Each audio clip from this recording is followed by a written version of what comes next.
First in high definition from the station on your side, this is WAVY News 10. A police officer accused of assaulting two firefighters will stay behind bars. Good evening, I'm Tom Shad. And I'm Nicole Livas. 23-year-old Bradley Colas took the stand today in Accomack County and told the court about what led to his car accident on the Eastern Shore. 10 on your side's Ann McNamara joins us now live from the newsroom with details. Ann? Nicole, at today's bond hearing, Bradley Colas' attorney asked to have Colas moved to a psychiatric center in Virginia Beach, but a judge said no because the center is not secured by police. Colas blames his behavior on a rare reaction to the antibiotic Biaxin, a drug he was taking to treat bronchitis. Colas testified he hadn't slept in days when hallucinations told him to drive to Pennsylvania to meet Jesus. Colas testified he recognized the firefighters for what they were, but the reaction made him believe they were evil. Colas says he stabbed and shot at the firefighters with the intent to kill them, again under the premise they were demons. But his lawyer, Sonny Stallings, is confident Colas will get off. It's clear there's not going to be any evidence of anything but this drug being in his system, and the Commonwealth's attorney knows it. We're going to win this case. This young man's not guilty. Today, Colas told the judge he wanted to apologize to the two firefighters he assaulted. The firefighters were not at that hearing. As for his job, the police chief says Colas is still employed with the department, but has taken a personal leave. I'm Ann McNamara, 10 on your side. And Colas faces 2 counts of felony assault. He will appear in circuit court next week to appeal today's decision. Norfolk police are looking for the man they say raped a woman near a downtown parking garage. Investigators say it happened early Saturday morning near the Freemason Street garage off Bush Street. The victim told police she was with a friend when the two became separated. She says that's when the man attacked her. Tonight at 6, 10 on your side's Melanie Woodrow investigates if there really is a crime problem in that area. Well, nature gave us a wet blanket over the final hours of the work week, but the weekend is dawning. You're looking live outside the WAVY studios in Portsmouth. Yes, the rain has stopped, the sun has returned, but even cooler weather is moving in. Let's go to the coolest place in the studio, the Super Doppler 10 Weather Center, and Don Slater.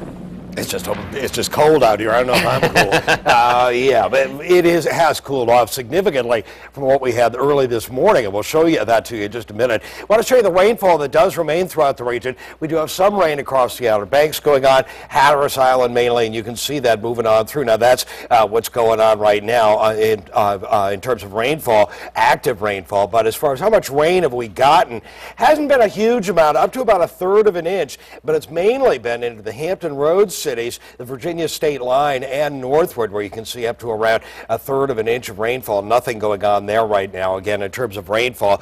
But we take a look at our skies, still lots of cloud cover remaining throughout the region, and that cloud cover will finally begin to clear off for the most part.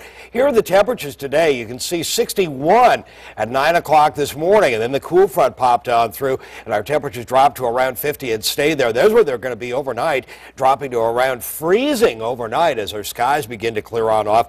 And during the day tomorrow, it's not going to warm up all that much. There's our high temperature right around 46 degrees during the day for tomorrow. We're going to see lots of sunshine, but there is hope coming up for Sunday. In fact, Sunday is looking pretty good, and we'll tell you all about that. That'll be coming up in just a few minutes. A ceasefire. That's all people living in a Newport News neighborhood want tonight. This after 2 men got into a shootout inside a convenience store on Marshall Avenue. Surveillance cameras were rolling here as 6 people got caught in the crossfire. 1 bullet hit a customer in the leg, and the suspect, Jazz Grant, was hit in the stomach. The other shooter hasn't been caught yet. Well, today, local activist Adam Varner asked the community to stop the violence because nobody should have to live in fear. And ultimately, this is our community first and foremost, not the criminals. Do not allow their actions to bring fear to you. You need to get out here, support your local businesses, support your community, and realize that we as a whole, the good people of the Southeast community and the South District Newport News, we own this community, not them. And starting this Monday night, neighbors are invited to a neighborhood watch from 6 to 9 p.m. at Classic Lane Bowling Center on 79th Street in Newport News. Tonight, friends and family will gather for a candlelight vigil in Norfolk. It's to honor the memory of Brent Jordan, found shot to death on Ingleside Road last Friday. Police also found a second victim around the corner. That victim is still in serious condition. Investigators still don't know who pulled the trigger. The vigil is 7 p.m. on Elkhorn Avenue near West 38th Street. The man who crashed into a Norfolk police officer is facing charges. Police charge the driver with failure to yield to an emergency vehicle and possession of marijuana. Investigators have not released his name yet. The accident happened at around 6 last night on Granby and 18th Streets. The officer is still in the hospital, but we're told is going to be okay. We're on your side following problems with GI Bill payments today. The Department of Veterans Affairs says it's making changes to make sure that everyone gets their checks. We first reported about this last week. A viewer called us and said her stipend payments were almost 3 months behind. The VA explained what happened. It says the regional office received a much higher rate of applications, which means they took longer to process. And the reason for the increase? Changes to the post-9/11 GI Bill that took effect in October, which boosted spring semester enrollment. The VA says more than 400,000 veterans enrolled in school this spring. 90% have been paid so far. And if you're still waiting for your money, you can contact the VA. You'll find all of the information you need on WAVY.com. We are just days away from witnessing an historic event. On Sunday, the USS Enterprise leaves Norfolk for its final deployment. The ship launched back in 1960 at Newport News Shipbuilding. And tonight at 6, 10 on your side, military reporter Art Kahn will introduce you to some of the original builders of the world's first nuclear aircraft carrier. That was my first project when I went into the shipyard, and almost 54 years later, I'm still working on the same project. I mean, it's been my life. You know, it's like some part of the family dying on you to some extent.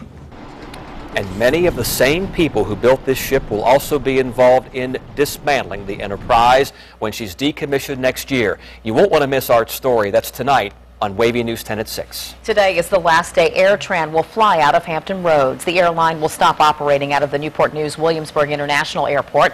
The airline provided about half of the business out of the airport.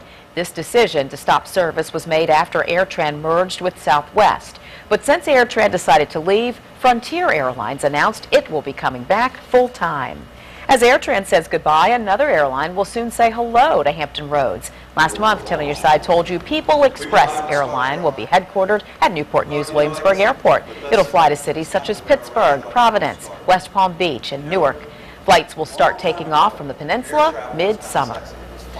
A 10-time saver traffic alert for the weekend. If you use the Chesapeake's high-rise bridge to travel to Suffolk, you'll have to find a new way. That's because all eastbound lanes will be closed at 7 p.m. They'll reopen 5 a.m. on Monday. The westbound lanes will be open, and there will be detours in place to help you get around that closure. Virginia Beach police dropped a charge against a man arrested in connection with the death of a baby. We'll tell you why next on WAVY News 10 at 5:30. And they've been living on this school bus for months, so why did it take police so long to remove 2 children from this makeshift home? Also, a log truck flipped over, its load tossed through the air. Find out what happened to the people inside this minivan after a log came flying through the windshield.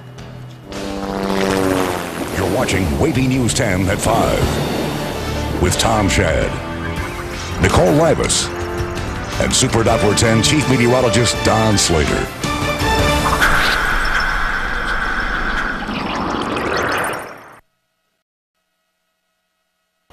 We're learning more about those involved in a mass shooting inside a Pittsburgh hospital.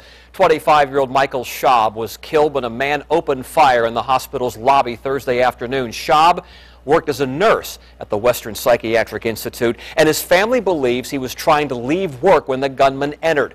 We now know the name of the suspect. He's 30-year-old John Schick from Pittsburgh, also wounded 7 others before he was shot and killed by police. Police say that Schick had 2 guns. Both were traced back to Texas. One of the guns was stolen, and there's still no word tonight on a motive. On the other side of Pennsylvania, a woman is behind bars tonight accused of hiring a hitman to kill her husband. Brittany Martinez is charged with solicitation of capital murder. Police say she gave a hitman $1,000 cash as a down payment to kill her husband, a Philadelphia firefighter. Martinez allegedly hired a friend to commit the murder, but he called police instead.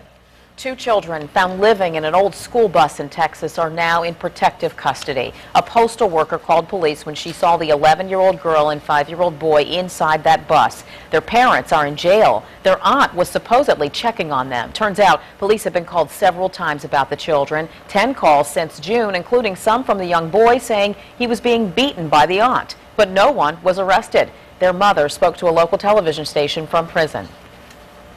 There's a flat screen TV on the wall and there's a computer on the desk. They have communications, there's telephone there, so if 911 needed to be called. Child Protective Services says police never told caseworkers about any of those calls for help. Their father will be released from prison in July. Their mother gets out next month.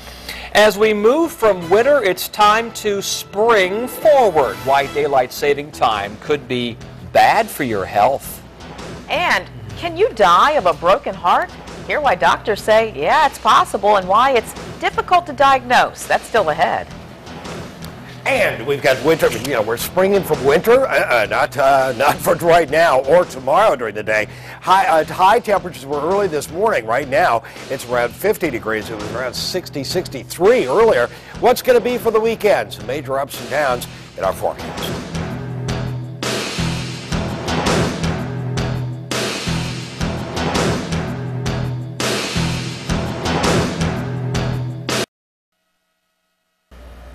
The days are getting longer. Have you noticed? Yes. Yeah, you'll notice the sunsets are coming a little later. And come Sunday, you'll really notice the change as daylight takes over the early evening. NBC's Jay Gray says it's time to turn those clocks ahead.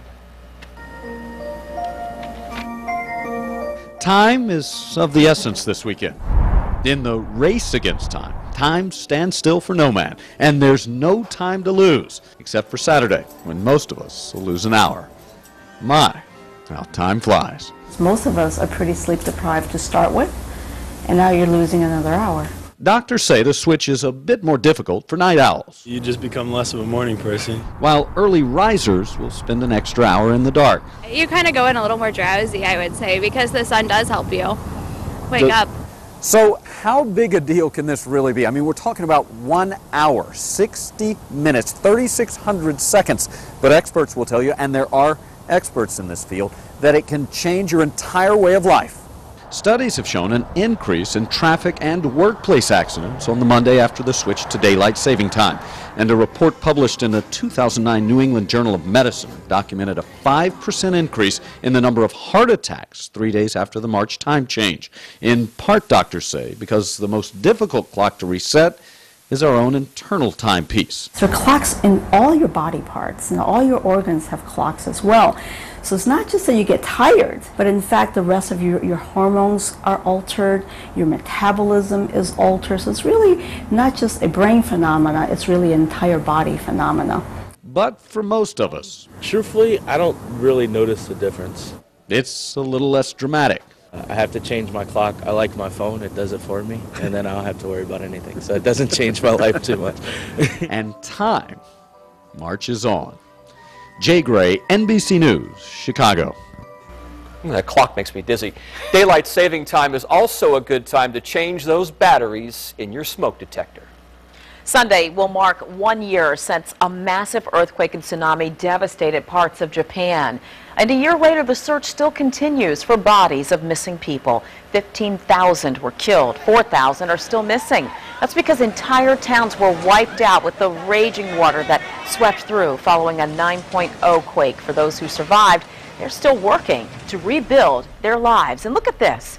This debris is the equivalent of 19 years worth of trash. You can look back at the tragedy and the rebuilding process on WAVY.com. To find the photo gallery, just click on the Entertainment tab.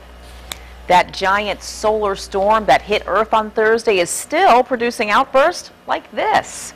It's the Aurora Borealis, or Northern Lights. This happens when sunstorms slam into our atmosphere. And while you usually see this show when you're close to the Arctic, people in parts of Minnesota enjoyed the lights last night. I like the colors. Pretty. Now, in high definition, your Super for 10 forecast with Chief Meteorologist Don Slater. I'm here in the Super Doppler 10 Weather Center with a guy who grew up near the Northern Lights. That was amazing. Yeah, I can remember. It's a real light show. Yeah, it really is. And I can remember as a kid, you have these station wagons, and before the station wagon, and before we had to have seat belts, I'd be in the way back. Standing up over Mom and Dad? Well, no, I'd be in the way back, up against the back window, watching that. So again, yeah, it really is a light show. It's just fascinating. We're talking about the solar flares because the relation to the Northern Lights. Is any more problems? Not that I've heard, and really it should settle on down now, nice. as of course it was on Tuesday when this happened on the sun. Didn't really get here until yesterday morning. So again, it's all is quiet with that. All is relatively quiet with our weather after an active morning, and it's left us with some cloud cover, and that cloud cover is going to hang around for a little while longer, but you can see obviously signs of it starting to fall apart or move on off. And here's the latest picture, the live picture. You can see a little bit of a sunset going on.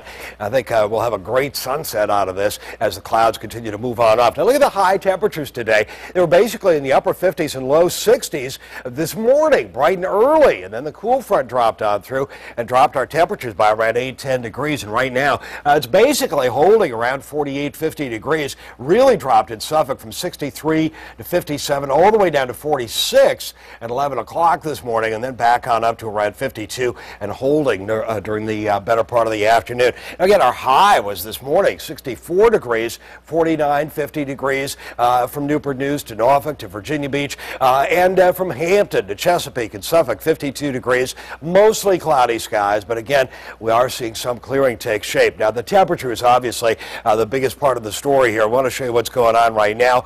Basically upper 40s and low 50s throughout the entire region, and really all the way on back into the mountains. 58, a little warmer in Lynchburg where they've had a little bit more sunshine, but that cooler air is going to continue to filter on in, and we'll see that drop our temperatures to around freezing overnight. And then the sun comes up and we start warming up pretty steadily, but then it doesn't warm up much from there. I'm going a little cooler than this, actually, 47. I'm going 46. Might see around 48, 49, 50 into some inland areas tomorrow. Here's where we are during the day on Sunday, and it'll be around 60 degrees. And remember, you got to move your clocks forward 1 hour, and usually I take it to 3 o'clock in the afternoon because this is automatic. It goes to 4 o'clock. Now, here's what's going on Super Duper 10 Live. Again, we got this rainfall that's out there still across Hatteras Island, but that's about it as far as any rainfall. And it's been fairly light into eastern North Carolina, the heavier rain, and it's not all that heavy. You can see a little spot here and there of up to around 1/3 of an inch in some of these darker blue colors, and in the lighter blue colors, generally a little closer to around 1/10 to 1/4 of an inch.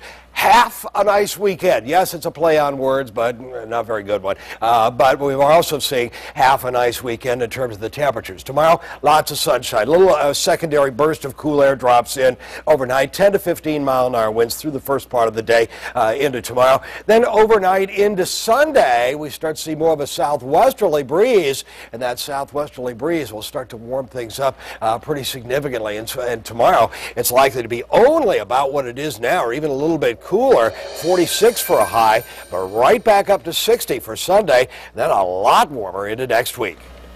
Wow. There's been a lot of talk about the policy change that'll make contraceptives free. Still ahead, why many women are expected to change their birth control method. And can your soda kill you? Really? Why 2 major brands are changing their ingredients after concerns about cancer. We're going to have those details tonight at 5:30.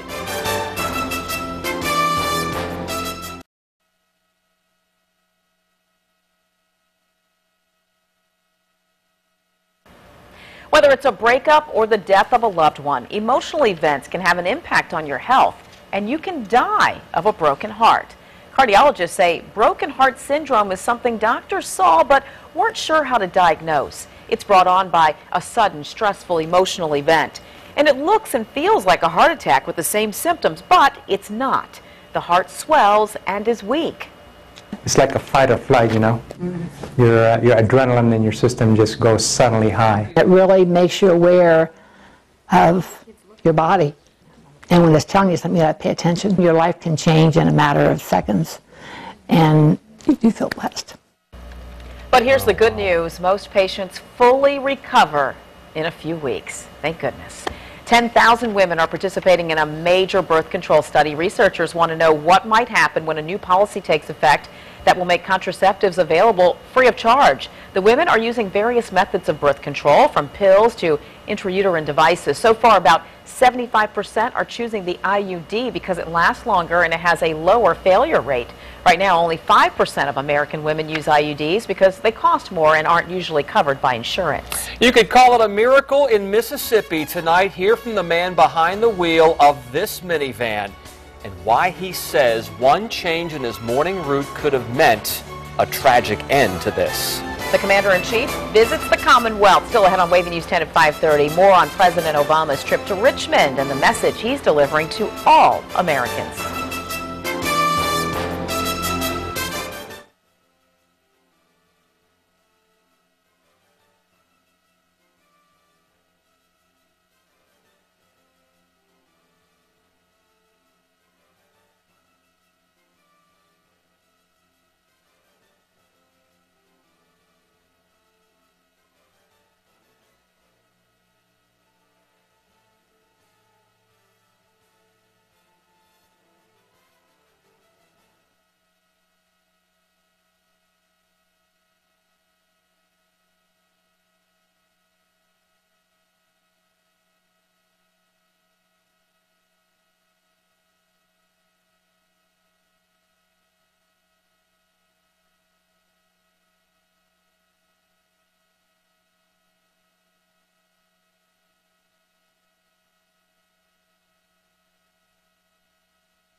A story of survival of a couple from Mississippi, the Gale family. They were driving behind a logging truck when it hit another vehicle and the truck lost its load. Those big logs flew across the road in traffic, and you can see what happened to their minivan right through the front.